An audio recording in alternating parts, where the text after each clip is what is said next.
fikul ibadah, fikih ibadah, intahina tayammum. لا أنا انتهينا. Akan dilanjutkan dengan pelajaran selanjutnya. Untuk mempersingkat waktu, kami persilahkan kepada Sayyidina Ustaz Jazakallahu khairan. Mudah-mudahan bisa bermanfaat untuk kita sekalian dan bisa memperberat amal kebaikan kita yang tentunya akan bermanfaat. Assalamualaikum warahmatullahi wabarakatuh. Waalaikumsalam warahmatullahi wabarakatuh. Assalamualaikum warahmatullahi wabarakatuh. Alhamdulillah nahmaduhu wa nasta'inuhu wa nastahdihi wa natubu ilayh wa na'udzu billahi min shururi anfusina wa min sayyiati a'malina. Man yahdihillahu fahuwal muhtadi wa man yudlilhu falan tajida lahu waliyan mursyida. Asyhadu an la ilaha illallah wahdahu la syarika lah wa asyhadu anna sayyidana wa nabiyyana Muhammadan abduhu wa rasuluh. Allahumma salli wa sallim wa barik ala sayyidina wa habibina wa qurrati a'yunina Muhammadin sallallahu alaihi wasallam wa ala alihi wa ashabihi wa ansarihi wa junudihi wa man ihtada bihadihi ila yaumiddin, amma ba'd.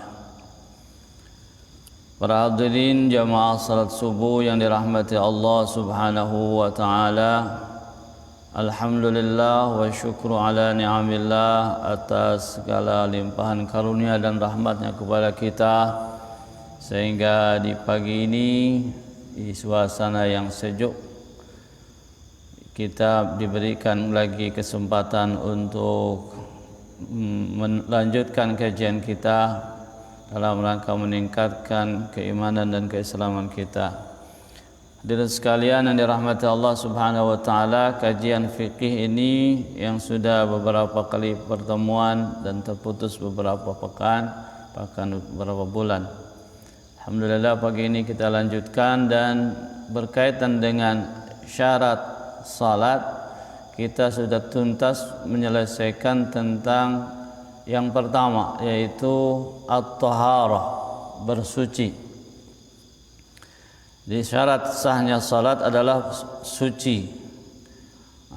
Caranya mensucikan dari beberapa hal. Ada yang menghalangi sahnya salat, ya, dari yang disebut kotoran, ya. Ada yang sifatnya kotoran batin, tidak terlihat atau hanya hukumnya itu kotor menghalangi sahnya salat.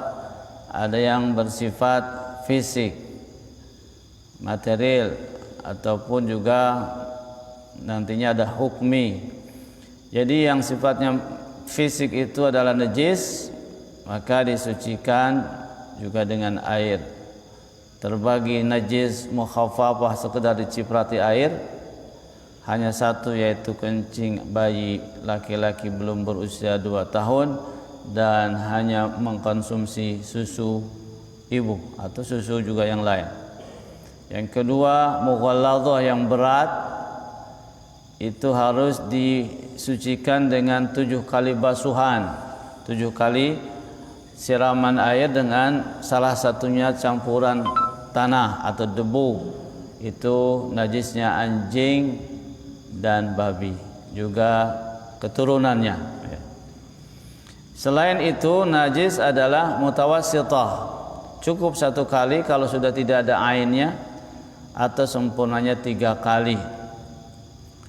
Ya, berupa darah, nanah, muntah, ya, atau bangkai, gitu ya. Nah, itu najis, kotoran atau tinjanya manusia, tinjanya hewan yang tidak dimakan dagingnya, atau dalam mazhab Syafi'i seluruh, ya, kotoran hewan walaupun dimakan dagingnya. Yang kedua, kotoran non fisik itu adalah disebut dengan hadas. Hadas itu adalah satu kondisi seseorang yang dianggap tidak suci. Imma hadas besar karena penyebabnya hadas besar, ya, yaitu bersenggama, kemudian keluarnya air mani atau haid bagi wanita, ya, itu adalah hadas besar, penyebab hadas besar. Hadas besarnya kondisi seseorang, maka disucikannya dengan al-ghuslu, yaitu dengan meratakan seluruh air ke tubuh kita, ya, dengan niat menghilangkan hadas besar itu, ya, dengan niat menghadas besar, imma ditentukan atau secara umum hadas besar. Yang kedua, hadas kecil, yaitu cukup disucikan dengan air wudu, yaitu penyebabnya bisa jadi kotoran, yaitu keluar tinja, air kencing, ataupun angin, atau juga selain itu, yaitu bersentuhan kulit laki perempuan yang sama besar, ada syahwat, itu disepakati. Tapi mazhab Syafi'i menyebutkan tanpa syahwat pun asal bukan mahram, itu perbedaan sudut pandang menentukannya. Hilang akal juga itu akan menyebabkan tidak punya suci. Nah, disucikan dengan berwudu. Berwudu itu adalah membasuh anggota tertentu dengan niat menghilangkan hadas kecil, ya, yang kita sudah hafal setiap saat. Saudara-saudara, itu kalau menggunakan air, ya, mensucikan, alat pensuci itu adalah dua. Satu, air, itu yang sempurna. Kalau tidak memungkinkan menggunakan air karena tidak ada, atau kita tidak boleh terkena air kena sakit, maka alat mensucikan atau pengganti air itu adalah debu, disebut dengan tayammum. Dan kita selesai melaksanakan tayammum atau menceritakan, membahas tentang tayammum, hanya dua anggota saja, wajah dan tangan, ya. Dalam mazhab Syafi'i dibahas sampai sikut, tapi yang ahlul hadits dalam mazhab Imam Ahmad, ya, ambil dalil dari Ammar bin Yasir hanya sampai pergelangan, ya, hanya telapak tangan, perut tangan, dan itu caranya sudah disebutkan. Nah, saudara-saudara yang dirahmati Allah Subhanahu wa taala, sudah selesai membahas syarat yang pertama, yaitu suci dari kotoran. Ya, jadi karena akan menghadap Sang Maha Suci, salat itu adalah merupakan ibadah menghadap kepada Yang Maha Kuasa, maka disyaratkan suci dari seluruh kotoran. Nah, saudara-saudara, kita lanjutkan pembahasan berikutnya adalah asyartus tsani, syarat kedua. Tidak terlalu sulit ini, hanya sekedar kita lewati juga atau kita baca juga sekedar pengetahuan, yaitu dukhulul waqti, ya, dukhul al waqt, masuknya waktu. Tidak sah salat fardu, salat yang punya waktu, ya, sebelum waktunya. Yang 5 waktu itu ya kita, ya, dari zuhur, asar, maghrib, isya, subuh. Itu ada waktu-waktu yang ditentukan dalam Islam. Sekarang sudah ada jadwal salat, ya, tercatat, dan ada jam yang bisa kita pantau. Tetapi sejarahnya, ya, karena teknologi baru terakhir ini, dulu mengetahui masuknya waktu yaitu dengan peredaran matahari, ya, peredaran matahari. Maka kalau saya sebutkan dengan bahasa, ya, bahasa agama, masuk waktu ini, sebutkan sholat apa, ya, agar nyambung dengan pemahaman kita. Mulai masuk waktunya itu dengan terbenamnya awan yang merah, ya, terbenam awan yang merah, berarti itu setelah masuk kegelapan malam. Kemudian waktu yang apa namanya, waktu yang ikhtiar, atau juga disebutkan waktu yang kurang afdal sampai sepertiga malam yang pertama. Kalau malam dibagi 3, kalau jam 6 misalkan itu sampai jam setengah 5, 10 jam setengah, maka 3 jam seperempat, 3 jam 20 menit itu sepertiganya. 7, 8, 9, 10 berarti setengah 10 kurang lebih sepertiga. Itu masih bisa dan boleh. Tetapi juga waktu darurah ilal fajar, kalau memang ketiduran bangun-bangun jam waktu sahur, itu waktu darurah katanya.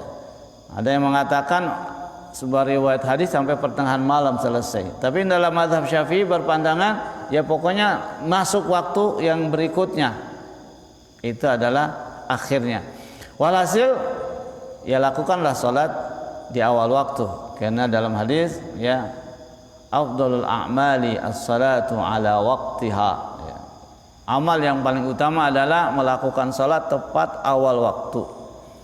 Salat apa itu namanya? Kalau dimulai dari terbenam awan yang merah sampai sepertiga malam, bahkan sampai memanjang pertengahan malam. Salat apa namanya? Salat Isya, ya.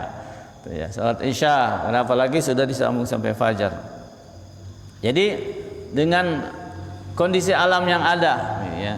Karena begitu matahari terbenam kan nanti akan keluar awan yang merah. Kemudian masiru dzilli syai'i mithlahu. Mulai masuk waktu itu ketika bayangan sama panjang, ya, sama panjang dengan bendanya.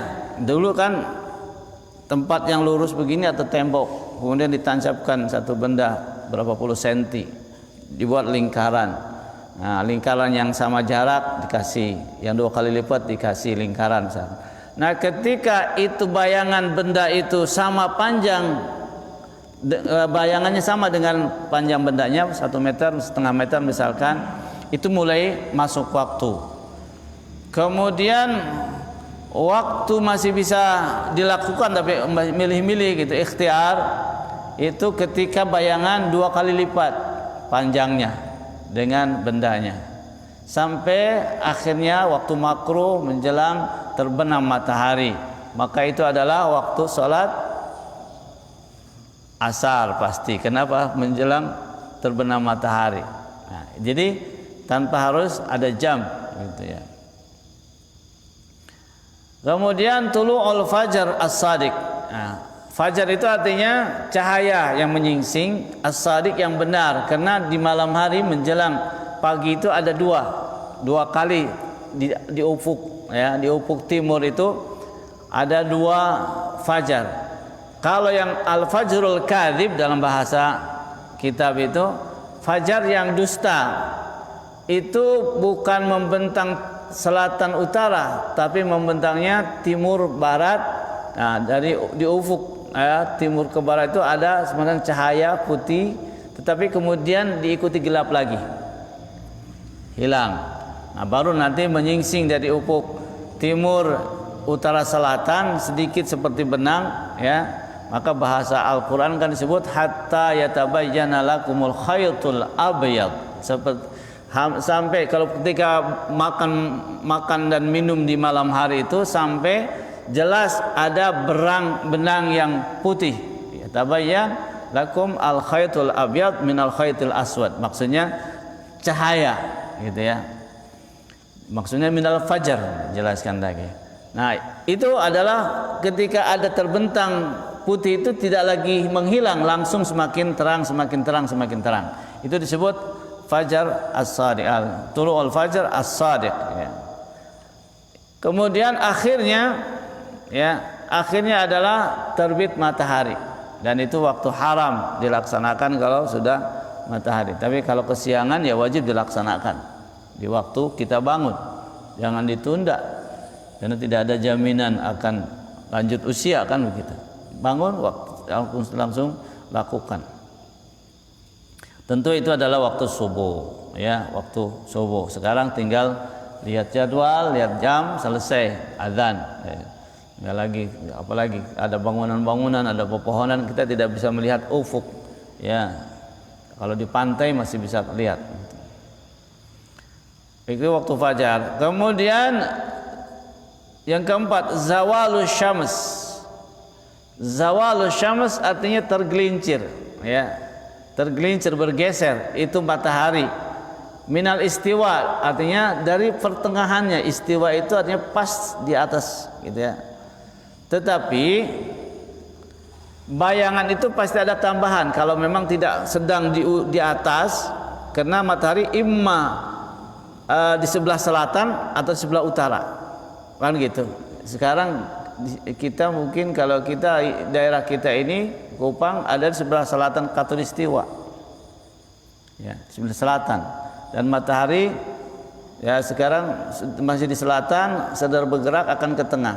Ketika sudah di Khatulistiwa maka bayangan itu ada di sebelah ada tambahan ke sebelah selatan, kan gitu. Apalagi kalau sudah bulan-bulan Juli, Agustus matahari ada di utara, maka ketika siang bolong itu pasti ada tambahan panjang, kurang lebih misalnya beberapa senti.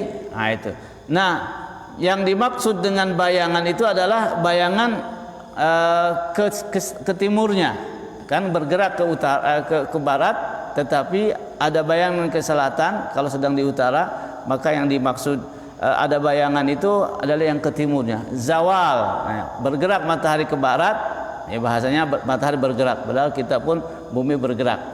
Nah, ketika kalau di garis, ya, tubuh kita ataupun benda itu di garis utara selatan, kalau ada bayangan ke selatan atau ke utara itu bukan, tapi begitu bergerak ke barat itu matahari ada nongol itu bayangan di sebelah timur, itu artinya zawal.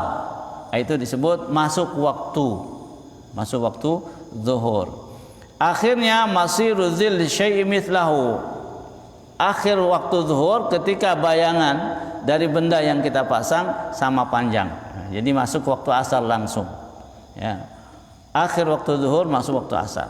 Ya, seperti itu menggunakan ya untuk mengetahui waktu lewat matahari. Sementara al-ghurub terbenam matahari kalau sudah keseluruhan. Seperti juga buka puasa itu. Buka puasa kalau sudah matahari bulatannya tenggelam keseluruhan baru kita buka puasa, dan itu juga waktu sholat maghrib. Kalau masih separoh belum masuk waktu maghrib, ya. Dan habisnya waktu maghrib ghiyabus syafaq al-ahmar tadi. Ghiyabus syafaq al-ahmar, terbenamnya awan yang merah hilang berarti masuk waktu isya, habis waktu maghrib.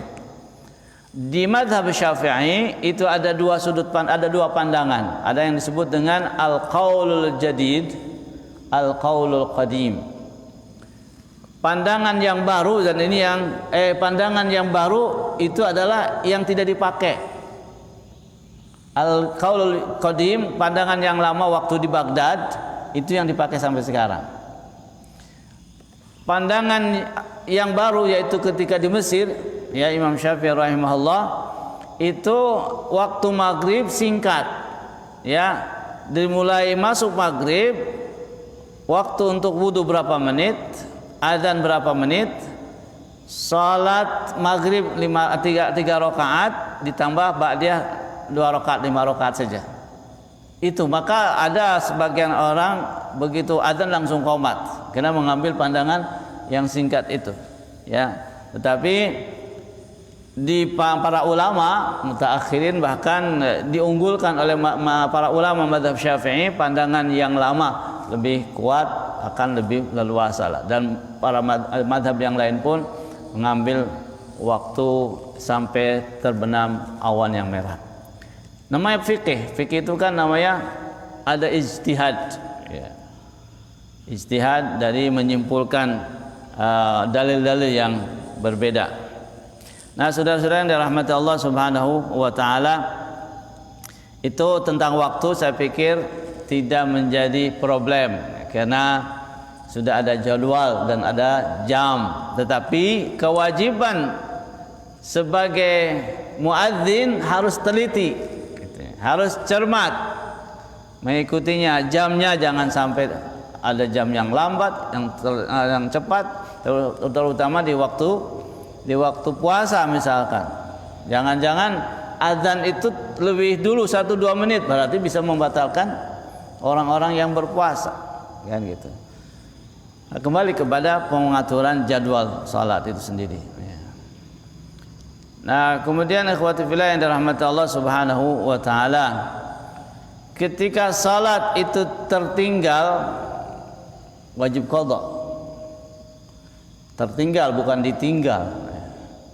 Apa alasannya? 2 dalam hadis disebutkan. Man nama an salatin aw nasiyaha. Barang siapa orang yang tertidur, ya kelewatan salat, waktunya habis. Aw nasiyaha, atau karena sibuknya atau merasa sudah, misalkan tiba-tiba selesai waktu baru ingat belum salat. Falyusalliha hina dzakaraha. Maka wajib langsung melaksanakan waktu ingat itu. Ya, jangan ditunda. Tapi kalau karena lupa, ya artinya tertunda beberapa saat boleh, tidak dosa. Ya, karena apa? Karena ada waktu muwassa. Tapi kan tidak ada jaminan untuk panjang usia atau ada kejadian apa, maka harus disegerakan. Nah ini. Jadi kalau misalkan salat zuhur tertinggal masuk waktu asar, maka harus dilakukannya itu ya murattabatan. Murattabah. Harus tertib, zuhur yang lebih dulu, salat zuhur dulu, baru asar. Ya.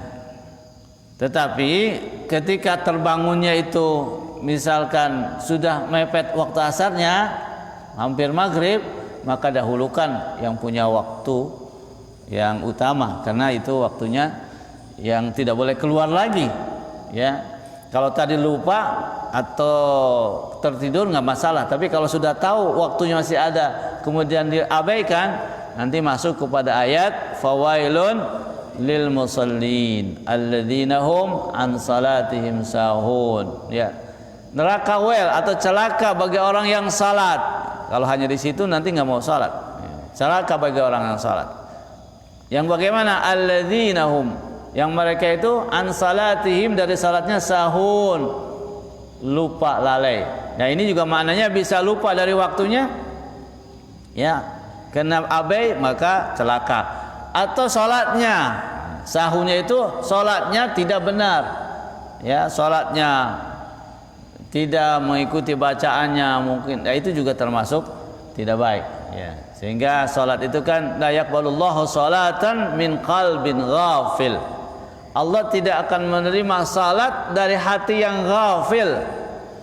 Ya, salat tapi pikirannya jalan-jalan. Ya. Salat tapi ingatannya bukan waktu salat, berarti itu ghafil.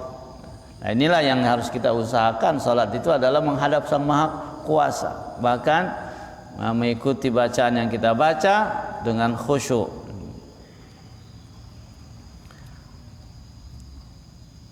Kemudian berkaitan dengan adanya masuk waktu itu adalah mimma yatarattabu ala dukhulil waqti wujubul adzan. Fardu kifayah. Berkaitan dengan adanya masuk waktu adalah wajib adzan, fardu kifayah. Fardu kifayah itu kewajiban komunal, harus ada yang melaksanakan. Tidak ada yang melaksanakan, satu kampung itu terkena sanksi dosa, kan gitu. Harus waktu azan salat ada yang azan. Kayaknya kalau kita nggak membahasnya di kampung-kampung misalkan tidak ada yang azan, walaupun mungkin tidak terdengar oleh banyak orang, tapi musola itu ada yang azan sudah cukup. Apalagi pakai speaker lebih bagus.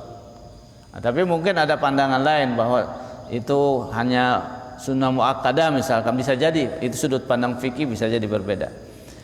Nah, oleh karenanya hal-hal yang seperti ini kepentingan bersama, harus ada yang menghidupkan, sehingga musalla, masjid harus ada yang memegang, supaya tidak luput. Dan ini syiar yang utama dalam Islam adalah ketika syiar salat ya terdengar terus.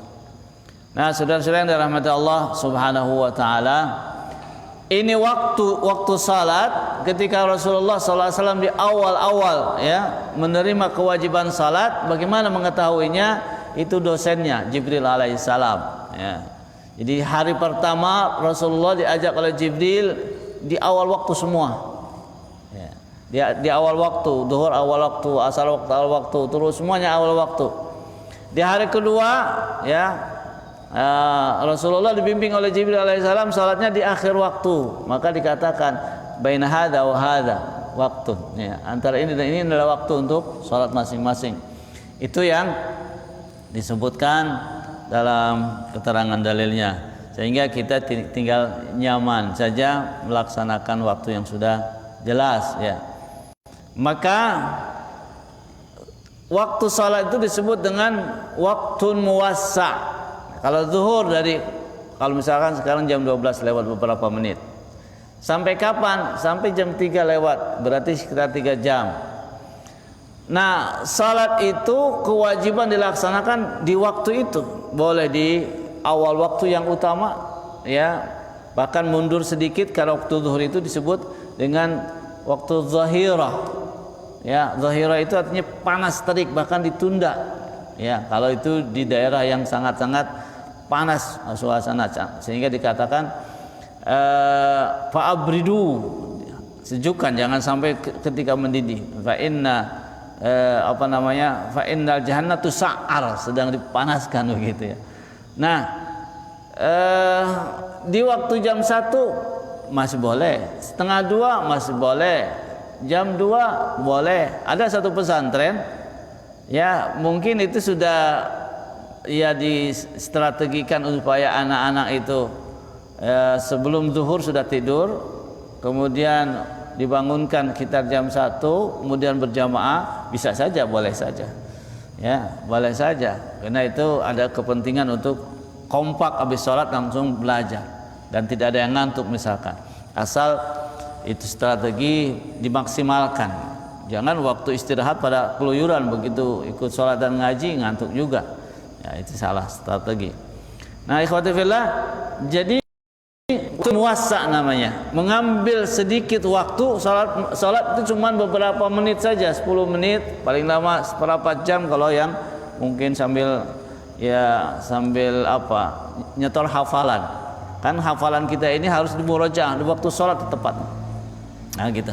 Jadi 3 jam waktu zuhur, tapi cukup hanya beberapa menit. Nah gitu. Boleh di mana waktunya saja. Ya, boleh jam 2, boleh setengah 2. Tetapi paling utama adalah ala waktiha, awal waktunya. Taib ikhwah fillah yang dirahmati Allah Subhanahu wa taala, ini tentang syarat salat yang kedua. Ya, harus sudah masuk waktu. Ya, bahkan al ilmu bidukhulil waktu. Jadi syarat salat itu sudah tahu pasti ini sudah waktu. Kalau ragu tidak. Kalau misalkan nggak tahu waktu nih, ini sudah waktu zuhur belum, mau salat ah. Kalau masih ragu itu nggak boleh. Tapi sudah, ini kayaknya ya agak mendung, tetapi dipastikan ini sudah lewat bahkan. Itu sudah namanya al ilmu bidukhulil waktu. Harus ada pengetahuan tentang sudah waktunya kita ibadah. Nah, azan tadi sebutkan berkaitan dengan masuk waktu itu adanya azan, fardu kifayah, harus ada azan di perkampungan. Ya, memang sejuk juga azan ini. Ya, azan itu justru malah membuahkan ketenangan. Kalau ada angin ribut dengan azan, ada apa azan itu adalah memang ya karena nama Allah yang diangkat gitu. Syarat sahnya azan itu artinya supaya azan dapat pahala, ada niat. Innamal a'malu binniyat ya. Niatnya ya beribadah, kemudian mengingatkan waktu salat atau mengingatkan manggil salat jamaah. Ada di perkampungan yang semuanya di sawah ya, kalau memang awal waktu itu tidak sulit untuk kumpul, maka sepakat masyarakat jam 1. Nah, maka adzan jam 1 enggak masalah. Tapi itu bukan awal waktu, tapi mengajak sholat berjamaah. Karena dalam adzan kan hayya 'alas shalah, mari kita salat, panggilan gitu. Kemudian syaratnya adzan al-mualat, harus diselesaikan, jangan kemudian berhenti dulu, ngopi dulu, nggak boleh. Kemudian at-tartib, yang sudah kita hafal, ya, tidak boleh ketukar, jangan hayya 'alas shalah, hayya 'alal falah dulu, hayya shalah. Ya. Terus kaunuhu bisighatil waridah, harus dengan sighah, artinya ungkapan-ungkapan yang al-waridah, yang sudah ada, ya, walaupun beberapa dalil tentang adzan itu, ya, ada yang mungkin bilangannya, ya, ada yang 4 kali gitu ya, terutama qomat. Terus dukhulul waqt, sudah waktu, ya, kalau adzan. Ilal fajar fayasihu ba'da nisfil lail, kecuali subuh katanya. Subuh itu boleh adzan sebelum waktunya, tapi itu namanya adzan awal, ya. Maka di Makkah itu, ya, 1 jam sebelum waktu subuh itu ada adzan, itu namanya adzan awal untuk membangunkan, ya. Dan di mana tempat yang melaksanakan adzan, maka ada hadisnya itu, jangan kalian salat hatta asma adzan Ibnu Ummi Maktum fa inna Bilalan yu'adzinu min lailin gitu. Jadi Bilal itu adzannya sebelum subuh. Nah, Ibnu Ummi Maktum itu yang adzan di waktu subuh gitu. Itu kalau sudah disyiarkan adzan awal itu boleh. Tapi kalau belum dipahami masyarakat, khawatirnya ada sholat subuh nanti setelah adzan jam 4 misalkan, setengah 4 misalkan gitu. Atau jadi ribut, ini adzan belum waktu, gitu. Karena nggak paham ada kesunahan. Kemudian ikhwafillah, sunnahnya adzan itu satu ala mauqi'in ali, ya, kalau dulu belum ada speaker, naik ke atas. Bilal bin Rabah radhiyallahu anhu naik ke atas, ya, mau ke tembok supaya kedengaran, kan gitu. Tapi sekarang sudah ada yang naiknya permanen, speaker. Bisautin murtafi, angkat suara. Terus al-iltifatu fil hay'alatain, nengok kanan dan kiri ketika hayya 'alas shalah. Apakah separuh atau diputar, terserah. Ada yang berputar hayya 'alas shalah, putar bisa begitu. Tapi ini al-iltifat, iltifat itu menoleh. Ya, umumnya kanan ke kiri gitu ya. Tapi itu dulu yang tidak ada speaker, ya. Kalau sekarang ada speaker di depan, malah kalau menoleh suara menghilang. Nah, jadi mungkin ini juga, ya, bisa bahan perbincangan tentang kesunahan, atau juga bergerak badannya. Walhasil boleh-boleh saja bergerak badannya, tapi suara masih tetap kedengaran. Kemudian wad'ul usbu'aini atau isba'aini fil udhunaini, disunahkan diletakkan telunjuk di lubang telinga, ya, karena ini agak untuk mengangkat suara. Tapi terkadang kita nggak kedengaran, suaranya gimana nih kalau nggak kedengaran. Walhasil diletakkan saja, bukan ditutup, diletakkan. Kemudian adamul lahni itu tidak menggunakan irama yang berlebihan, ya. Ketika lahan, ya, alhan itu adalah irama ataupun lagu, jangan adzan seperti dangdutan, ya. Suara yang merdu boleh, ya, dengan nada yang sekedar tidak membuat orang misalkan mencibir, ya sudah, pakai nada yang biasa gitu ya, yang terlalu dimacam-macamkan. Syurut sihhatil muadzin, kalau orang yang adzannya apa syaratnya? Syarat orang yang adzan itu al-aqlu, punya akal. Orang gila enggak sah adzannya. Ada yang azan tadi tuh siapa? Orang gila. Diulangi lagi yang sehat azan gitu ya. Itu tapi tidak dosa, ya. Nama orang berakal. At-tamyiz orang yang bisa membedakan, ya. Anak kecil boleh, ya. Boleh, anak kecil itu boleh usia 7 tahun bahkan 6 tahun sudah cerdas. Al-adalah, ini adalah artinya adalah maknanya itu keadilan, tetapi maksud di sini adalah kejujuran dalam melaksanakan agamanya. Itu ya. Adalah itu adalah kredibel dalam kehidupan beragamanya, adalah. Kan hadis dalam syarat hadis sahih itu kan adalah. Ya. Kalau orang yang sering nongkrong di jalanan pakai celana pendek, ya misalkan, itu sudah dianggap tidak adalah dalam perawi hadis, ya, perawi hadis adalah. Nah, ini juga bagian dari adalah. Kemudian az-zukuriyah, disyaratkan yang ada laki-laki, perempuan tidak sah, karena sesungguhnya suara perempuan itu tidak boleh didengar oleh orang laki-laki lain, ya, bukan apalagi yang suara dimelengkingkan, ya boleh. Ya maka karena itulah ya sudah tidak sewajarnya kita ini terganggu oleh suara-suara yang dilarang. Kalau nyanyi gimana? Ya azan saja tidak boleh, apa yang lain kayak gitu. Nah ini syaratnya ya. Sunnahnya bagi orang yang melaksanakan azan husnus saut. Husnus saut suaranya hasanus saut. Hasanus saut, orang suaranya bagus dalam angka supaya orang tertarik mau datang. Nah, kalau bukan terpaksa, ya, suara buruk artinya orang mau masjid nggak enak, sudah Allahu Akbar, Allahu Akbar. Itu kan akhirnya dicemooh. Nah, harus hasanus saut sunnah, tapi kalau tidak ada apa boleh buat gitu. Ya, kalau sudah gepeng juga ya sudah. Kemudian uluwus saut, yang suaranya bisa tinggi melengking, ya, suara dilepaskan.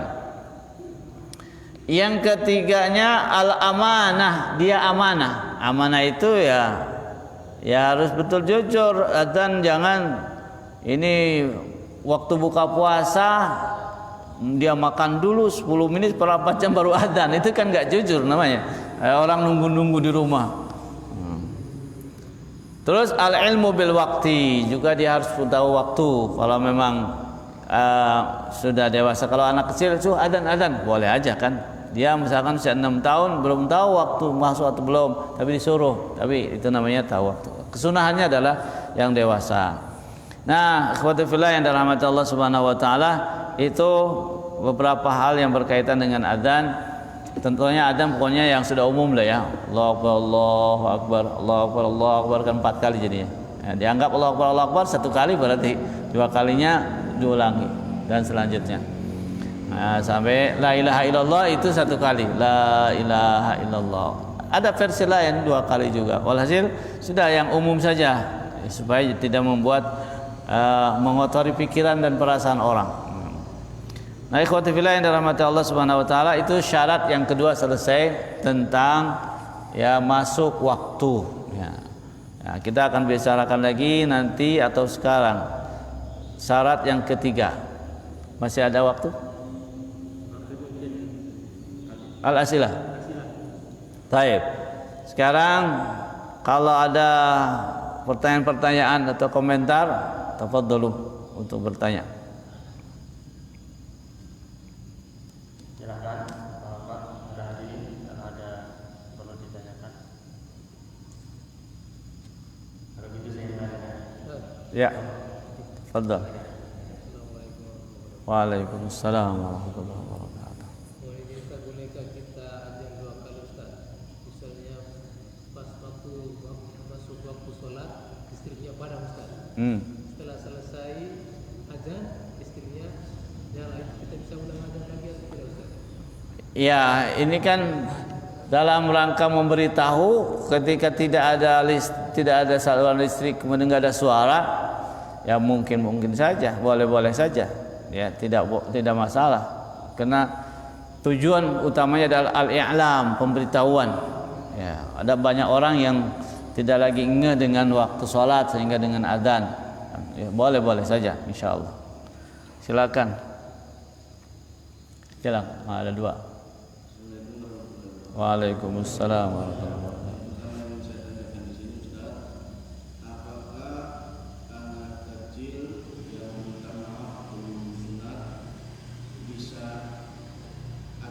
Ya. Yang pertama. Yang kedua, ada 2 bulan lalu ada teman-teman saya itu waktu zuhurnya masuk jam 11.52, tetapi sudah diadzan pada saat jam 11.40. Itu hukumnya seperti apa? Ya. Terima kasih. Assalamualaikum warahmatullahi wabarakatuh. Waalaikumsalam warahmatullahi wabarakatuh. Yang pertama, anak yang belum disunat. Ada budaya sebagian kampung itu disunat waktu SMP gitu. Ya, padahal sudah pintar di SD ada. Sah tidak? Secara sah saja. Ya, sah saja. Dan tidak suci pun sah, tapi keutamaannya adalah dalam kondisi suci gitu ya. Nah, jadi khitan, sunat bahasanya, agamanya khitan, bahasa kitanya sunat. Ya, disunat bukan hukumnya sunat, wajib hukumnya untuk laki-laki dipotong kulupnya itu. Maka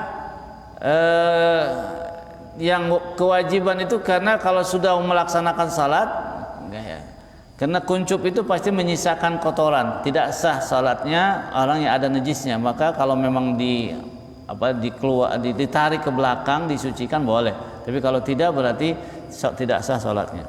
Adzan boleh saja, ya. Tapi kalau salat atau barangkali usia 6-7 tahun belum sunat, adzan sah gitu. Tapi keutamaannya adalah tadi harus yang sudah sudah wudu dan sudah dewasa. Terus tadi adzan sebelum waktu tidak ada masalah ketika dalam melaksanakannya salat sudah waktu. Tapi masalah adzannya itu diulang di awal waktu bagus. Ya, tadi kesalahan adzan kalau di waktu zuhur. Tapi yang kesalahan waktu puasa sebelum maghrib itu yang repot, harus tanggung jawab. Ya, ada seorang kalau di kampung pernah dulu waktu kecil saya di daerah itu bukan adzan, mungkin kena nggak ada speaker, nggak ada apa, pakai kentungan, tung tung tung tung tung tung tung gitu ya. Nah, ada seorang kiai mungkin ketiduran asar, begitu bangun kaget melihat jam seperti sudah waktu.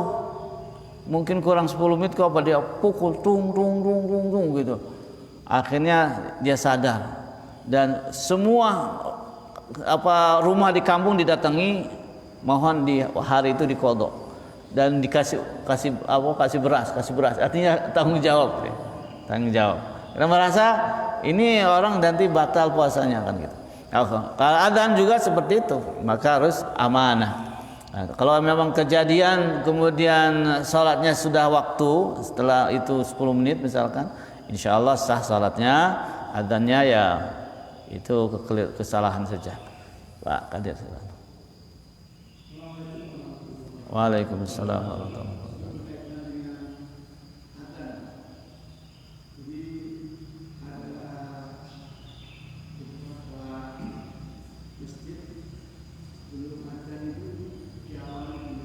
Betul. Ada salawat, ada ayat, ada apa aja.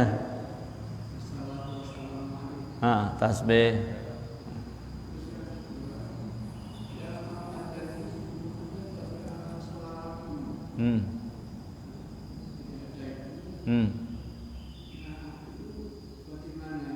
Ya. Ya.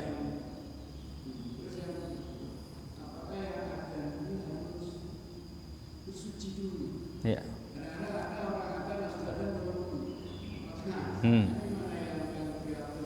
Ya. Baik. Ya.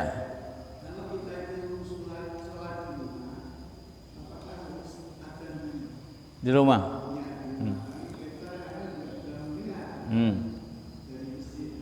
Ya, ya.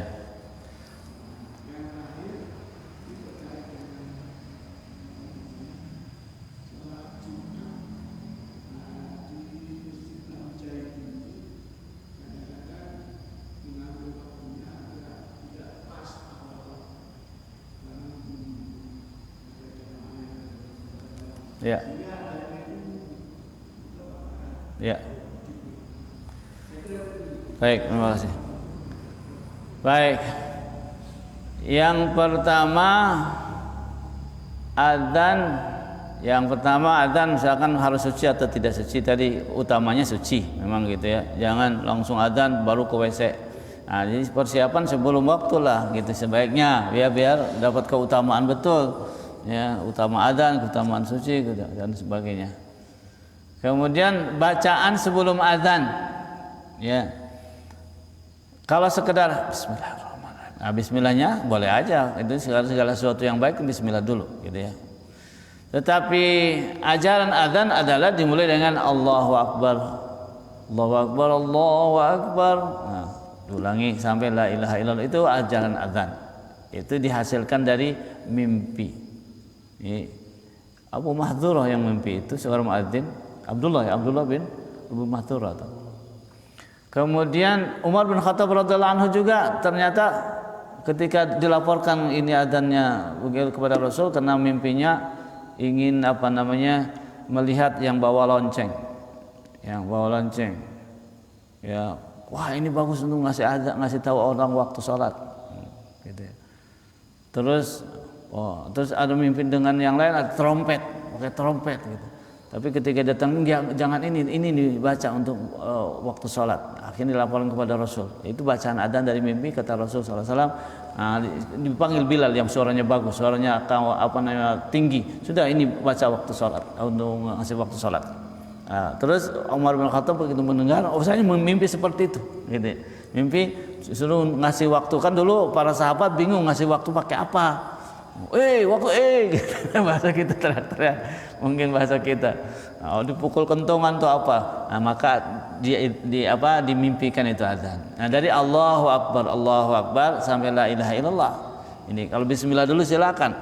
Tapi kalau salawat dulu tidak ada kaitan. Salawat boleh, kapanpun boleh, tapi digandengkan senantiasa itu yang tidak pas. Ya. Dan itu juga tidak diajarkan oleh siapapun, kiai, ustadz tidak diajarkan, tapi ada kreatif aja, kreasi dari seorang muadzin, suaranya bagus, Allahumma shalli wa sallim wa baca macam-macam. Begitu dengar muadzin yang lain, bagus tuh, diikuti, akhirnya merebak. Nah itu, jadi akhirnya seakan-akan kesunahannya begitu, itu salah. Ya, maka sebaiknya tidak ditambah-tambahi. Nah, jadi kalau ada yang melakukan ya jangan diikuti gitu. Sebaiknya gurunya yang ngasih tahu. Yang ngasih tahu janganlah tambahi supaya jangan dianggap seperti ajarannya begitu. Jadi seperti itu yang seharusnya. Ya. Tapi kalau bahasa kasar misalkan itu haram, bid'ah, itu malah jadi permusuhan, itu dosa tambah nanti. Kemudian tadi yang di sini ya Jumatan itu karena menunggu banyak dari sana sini, ya memang Jumatan waktu sholat Jumat tadi waktu zuhur muasa juga. Kalau ada kesepakatan jam 1 silahkan saja, boleh. Ya, jadi tidak harus tepat awal waktu.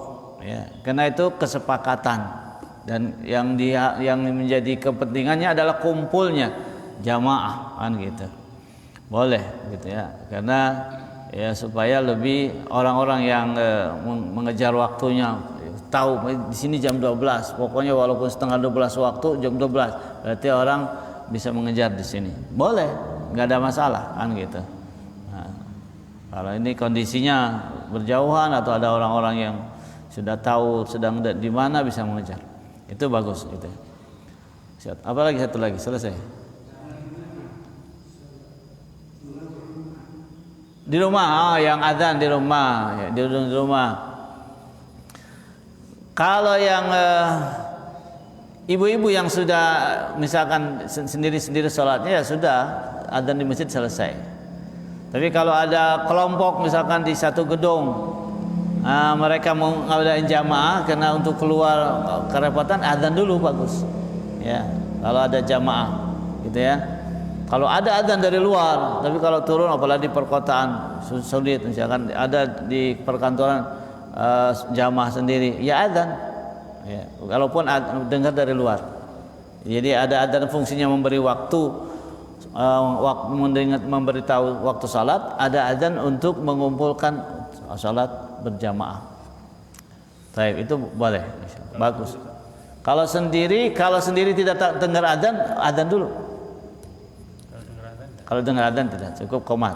Tapi kalau enggak dengar adzan, sudah adzan dulu. Nah, itu dapat kesunahan insyaallah.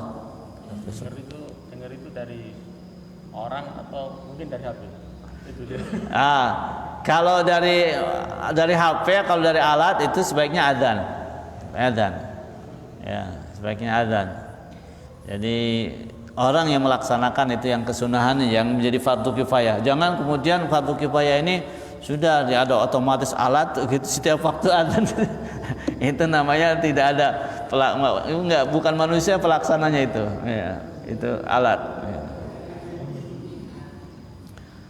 Taib, ya. Bagaimana hukumnya mengajarkan saat meninggal itu Ustaz, pada saat dikuburkan ada azan lagi itu gimana Ustaz? Orang meninggal. Iya betul. Ya azan itu hukumnya gimana Ustaz? Anda belum mengkaji secara tuntas, tapi juga mempertanyakan di hati itu. Iya. Tapi sebenarnya dalam aturannya tidak ada. Ya, tidak ada harus seperti itu. Bahkan kewajiban orang hidup terhadap orang yang sudah meninggal disebutkan dalam kitab-kitab itu ada 4. Wajib dimandikan, wajib disolatkan, disolati ya. Kemudian wajib dikafani, dimandikan, dikafani, disolatkan, disolati, kemudian dikuburkan. Itu kewajiban orang hidup. Selain itu tidak ada kewajiban. Ya. Terus caranya menguburkan ya penghormatan seperti biasa. Bagaimana dengan ritual-ritual itu tambahan, ada misalkan apa seremonial itu tambahan. Ya, tidak ada aturannya. Ya, kalau pejabat bagaimana, kalau tentara bagaimana itu seremonial tambahan. Tidak, dalam Islam sama saja semua orang. Ya, cuma kewajiban menghadapkan kiblat kan gitu. Kalau ada yang tidak dikiblatkan kan wajib digali. Ya, maka kalau yang dikuburkan pakai Covid digeser pakai itu saja, itu seharusnya kalau kita bertanggung jawab gali lagi dihadapkan ke kiblat. Gitu. Itu kalau yang salah menghadapkan misalkan galiannya salah, itu diubah. Itu saking menurut para ulama wajib dihadapkan ke kiblat. Maka kemarin itu tentang protokol Covid dalam penguburan itu semacam sesuatu yang ada kehendak dari konspirasi supaya manusia ini tidak dihormati. Wallahu a'lam bishawab. Sebab itu padahal saya sudah nanya langsung. Saya pernah mendengar dari seorang dokter di WA itu 11 hari orang terkena Covid itu tidak bisa menularkan kepada orang lain, sudah lemah. Gitu ya. Tapi ketika ditanya lagi, kalau begitu orang meninggal setelah 11 hari enggak perlu ditakuti dong. Sudah dimandikan saja, kita dikuburkan biasa. Tapi apa jawabannya? Penelitian baru pada orang hidup. Kenapa enggak diteliti? Kan juga tidak logis. Ini hal-hal yang sifatnya tidak terjawab. Ya. Kesian juga kalau orang tua kita gitu kan. Nah, ikhwafillah, jadi wajib di menghadapkan kiblat. Baik. Saya punya ini Ustaz, pertanyaan untuk jamaah. Murajaah. Iya. Murajaah tentang najis. Karena najis ini penting. Ya, silakan. Seperti yang dipelajari di buku tadi ya. Yang pertama, kencingnya sapi najis atau tidak? Najis atau tohir? Jawabannya tohir ya. Bagi pandangan. Yang kita pelajari, Imam Hambali, berarti dia tohir. Kemudian yang kedua, kencing bayi perempuan yang umurnya 3 hari. Kencingnya bayi perempuan umurnya baru 3 hari. Kira-kira najis atau tohir? Jawabannya najis. Najis. Berikutnya kencing bayi laki-laki umurnya 1 hari, sehari baru lahir. Najis atau tohir? Najis. najis. Najis. Mukhaffafah. Mukhaffafah. Kemudian kencing keledai ahli. Keledai ahli apa Ustaz? Keledai Cina. Himar. Himar ahli. Ya, keledai yang pakai kendaraan. Dipakai kendaraan. Kira-kira najis atau tohir? Nah, Najis. Najis. Karena itu yang diharamkan dagingnya. himar ahli yang hidup sama manusia haram dimakan Ustaz ya.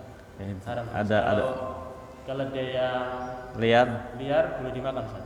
Diburu ya. Jadi najis. Kemudian kencingnya kambing. Najis atau tohir? Jawabannya tohir.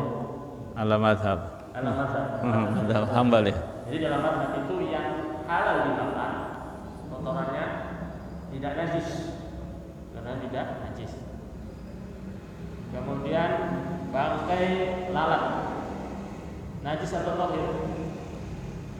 Bangkai lalat, najis atau tohir? Ma'fuun anhu. Tohir. Jawabannya Ma'fuun, jadi dimaafkan. Kemudian bangkai ikan, kurs sama kursnya berarti. Bangkai ikan, tohir atau najis? Nah, najis. Tohir ya? Tahir tentu. Tohir. Halal malah.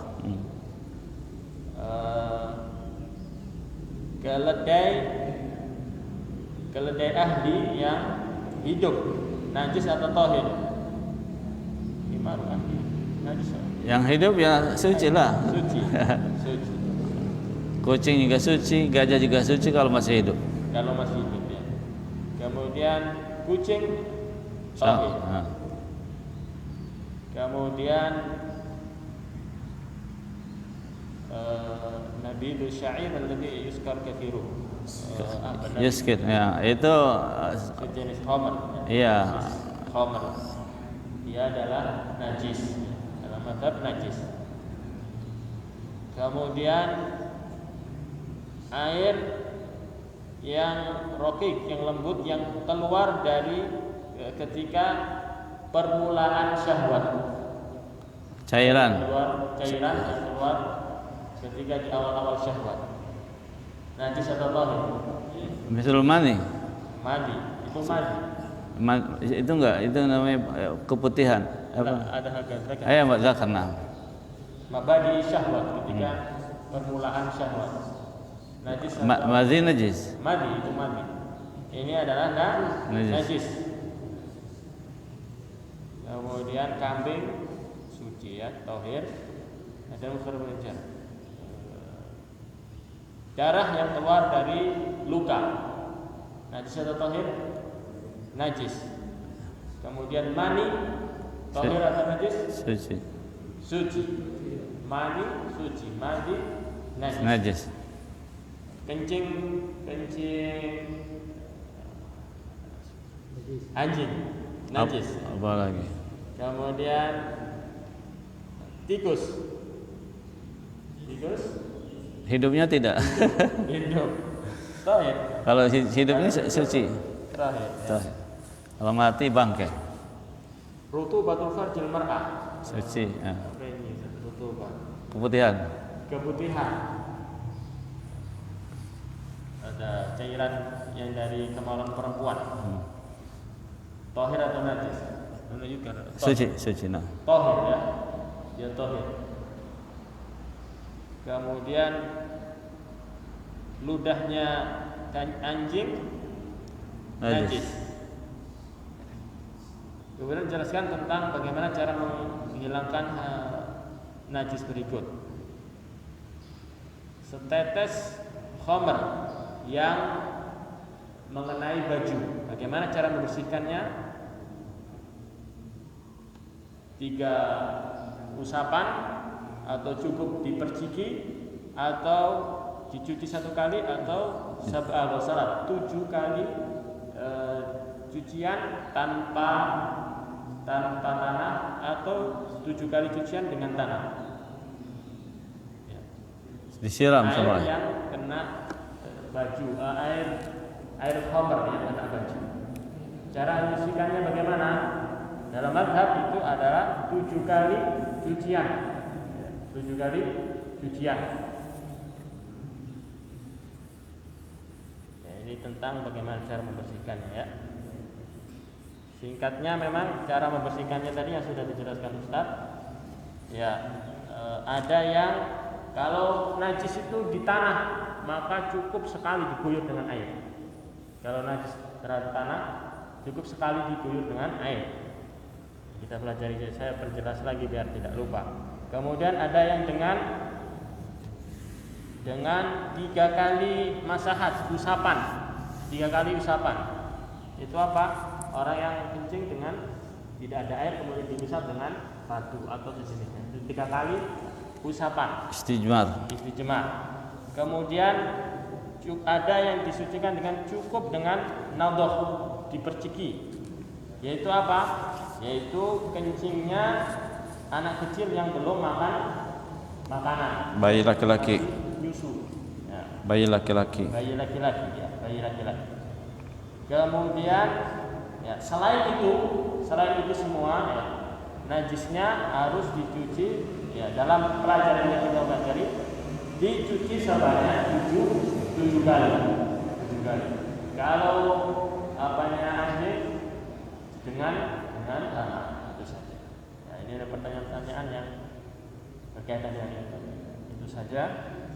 Saya kira demikian pertemuan yang kita bisa sampaikan. Kami mohon maaf atas segala kesalahan. Kita tutup majelis kita dengan istighfar. Astaghfirullah. Subhanakallahumma wa bihamdik asyhadu an la ilaha illa anta astaghfiruka wa atubu ilaik. Walhamdulillah.